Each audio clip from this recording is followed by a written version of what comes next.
Hello and welcome to my channel. Today we're going to have reasons why our beloved continent, Africa, specifically the sub-Saharan Africa, remains very poor. But first we're going to look at a video where a European was addressing a congregation, was addressing a set of people where he clearly said that they should remain committed in making sure that the continent of Africa remains where it is. So, let us watch the video first, and later we will come to the analysis and prefer recommendations that Africa should take if we are to move from the poor state we are to the state that every other African will be happy about. Let's watch the video. See you soon. Sub-Saharan Africa has been fundamental to the global prosperity of the advanced countries. And Africa had a role to play. It has a role as a raw material producer. We will not allow Sub-Saharan Africa to escape that. Okay, we do everything to keep Sub-Saharan Africa where it is, also impoverished. It's absolutely vital for the prosperity of everyone else. So let's get clear about that. Okay, and this means all the economic structures, all the global institutions, and the economics we teach everyone is all designed to keep Africa exactly where it is. And whether it is Europe or US or now China, it's always the same. We need Africa to be impoverished because we need those raw materials and we need them dirt cheap. Okay, so that's the message. It doesn't mean to say that there's nothing Africans can do. Of course there is. This is what it's about. Because if Africa does do something different, I assure you living standards of all those in Europe and North America and Asia is going to fall. Okay? And that is a big price to pay. I assure you that the West is not going to allow that without a big fight.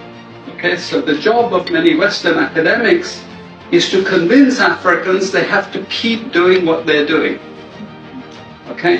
And to show them it's your fault that you're poor. It's not our fault. It's your fault that you're poor. You know. So this is what we do in academic institutions. We know the basic forces that have caused this underdevelopment. We know it's colonization. We cannot afford to allow Africa to industrialize and start producing manufactures. Okay, so we will do everything to stop that. And I'm going to show you how we actually block that.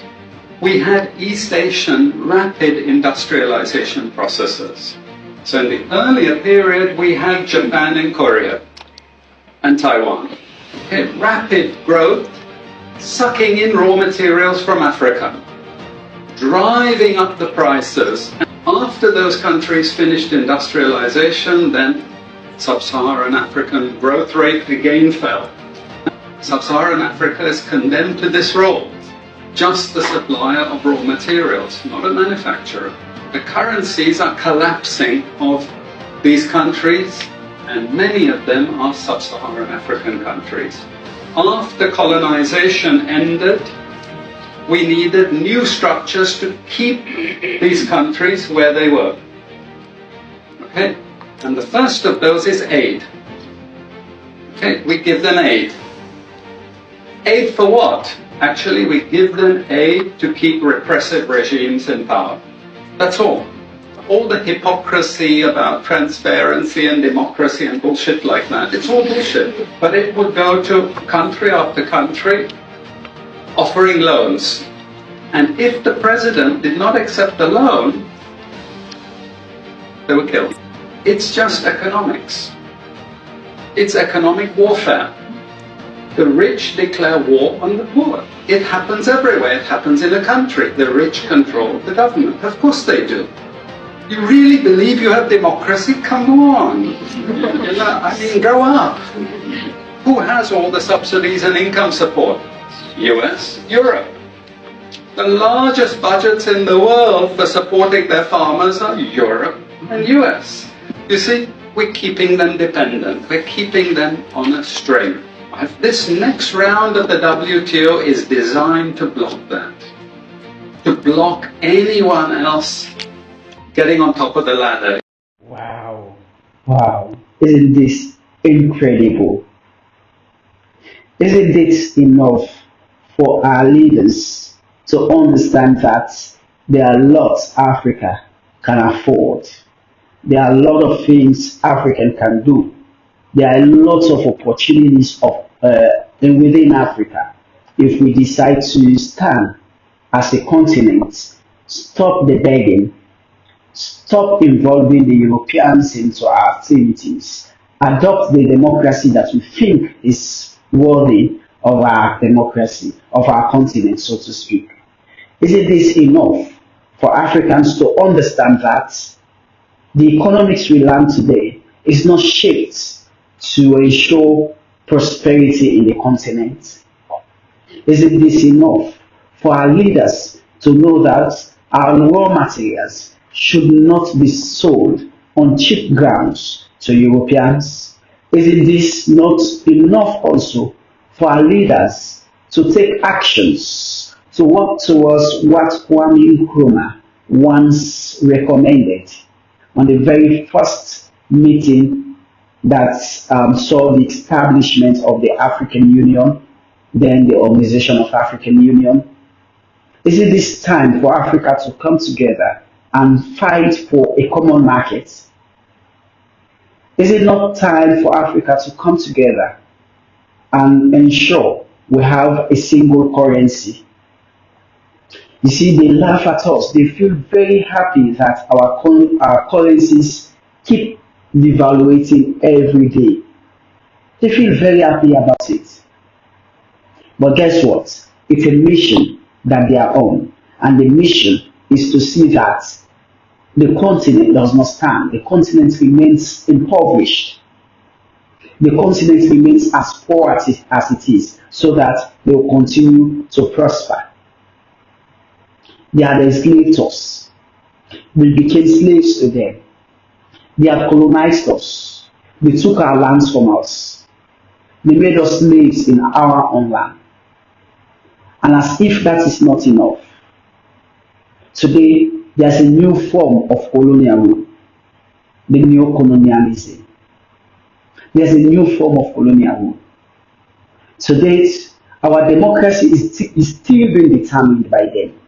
The people that lead us, the leaders that we have, are still determined not by our ballot boxes, but by the dictates of the Europeans, of the Americans, of the Asians. Why do we have to subject ourselves to such unthoughtful, unprecedented, and unfortunate situation?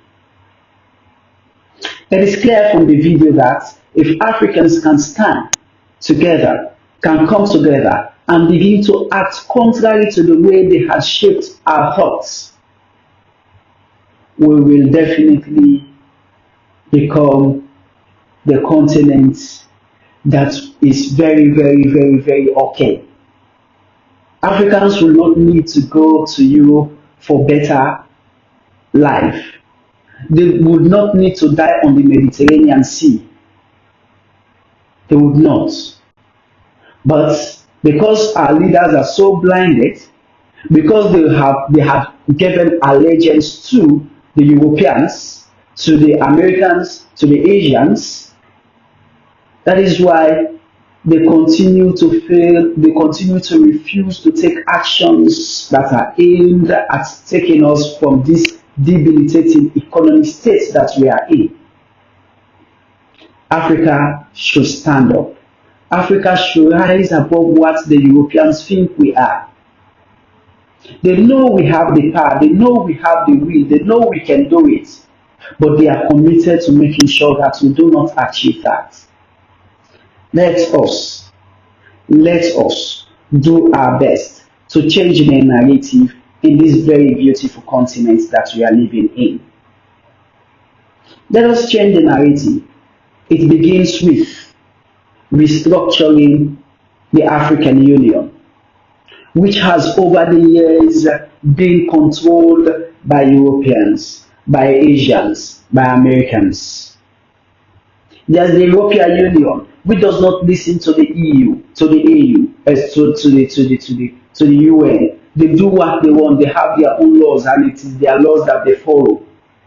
But the African Union today want to take decision, will take recourse to the UN, to the EU, to other, to NATO, to what is this? What is really this?